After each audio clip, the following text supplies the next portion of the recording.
Hello, Starshine. My name is Liz, and this is my channel, Simsational Stories. If you have not seen my videos before and you enjoy this one, please like and subscribe. And maybe check out my Facebook page, where this whole thing began, as well. All relevant links are in the description below, and of course, if you're a Sims player and you'd like to download any of the characters featured in my stories, just search the hashtag Simsational Stories on the Sims 4 gallery. All original content is created by This Is Not Eric. Alrighty then. So, welcome. And what is up, Buttercup? Are you having a good day or a bad day? Whichever your answer, please allow me to distract you from your life and tell you a story, a Simsational story. Before I begin though, I'd like to issue this blanket content and trigger warning. The following story is just Sims, hey. I'm not going to apologise for treating them terribly, if that's what I've done. But I do want to assure you now that although I mean absolutely no harm, I completely understand if you feel unable to consume my content. Many loves, and we will catch each other on the internet elsewhere. Okay, so now we've gotten that over with, let's go. Today's story is from the Commune of Ohana Hale, and we're at chapter 3. If you have not seen previous chapters and would like to catch up, there are playlists available on my channel so you can hear the entire story in chronological order. The rest of us are going to move on from where we left off last time though.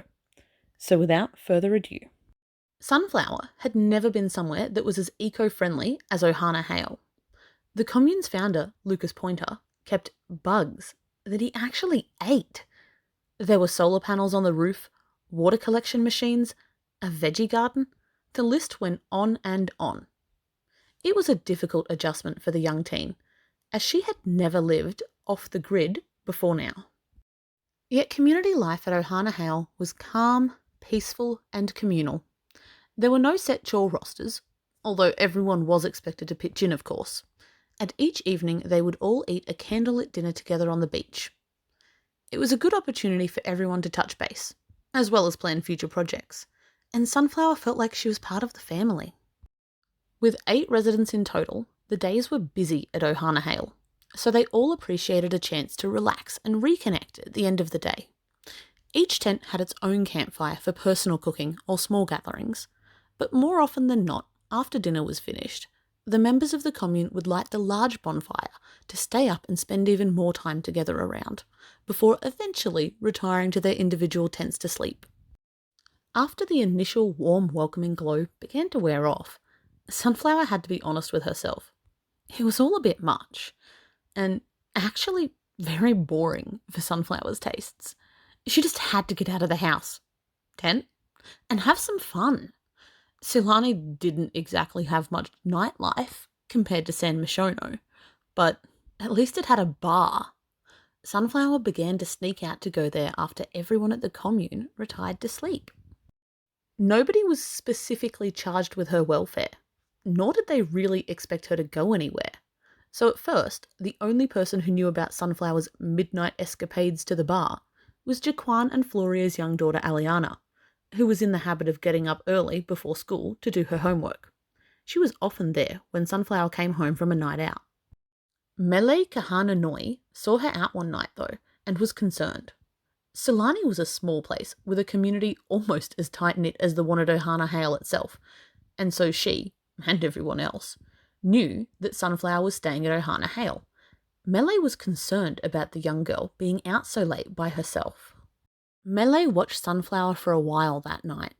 It was obvious that the teenager was a regular at the bar, and was confident in her actions. She was probably in no real immediate danger, but she could be if she kept this sort of behaviour up. Who knew what could happen? Someone had to tell Ohana Hale what their newest member was up to. Of course, Mele Kahana Nui took it upon herself to be that someone. She was only trying to help, of course, but nobody could deny that she took some pleasure in being the one to turn Sunflower in. She was not exactly a fan of the commune in general, so having one up on them was a bit of fun for Mele. For Ohana Hale, the revelation that Sunflower had been going out partying presented a real problem. They had accepted her into their home, assuming she would behave herself gratefully. Instead, she was going off the rails and damaging their reputation in the islands. Lucas didn't know what to do. Floria didn't want to have her daughter Aliana around someone like that. But Nina defended Sunflower.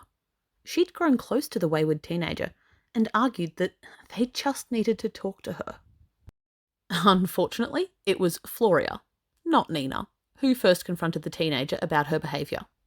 Sunflower knew she was in trouble the moment she saw the motherly figure waiting patiently on the beach for her as she manoeuvred the commune's conservation canoe that she had borrowed to get to the bar back onto their beach.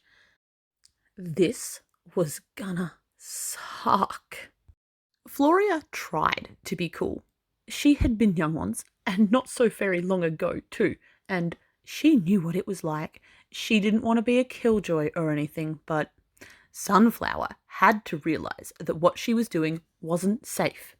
Anything could happen to her out there. She hadn't even told anyone she was going out, so if something did go wrong, how would they know where to start looking? Sunflower did apologize at the time, but she wasn't very sincere.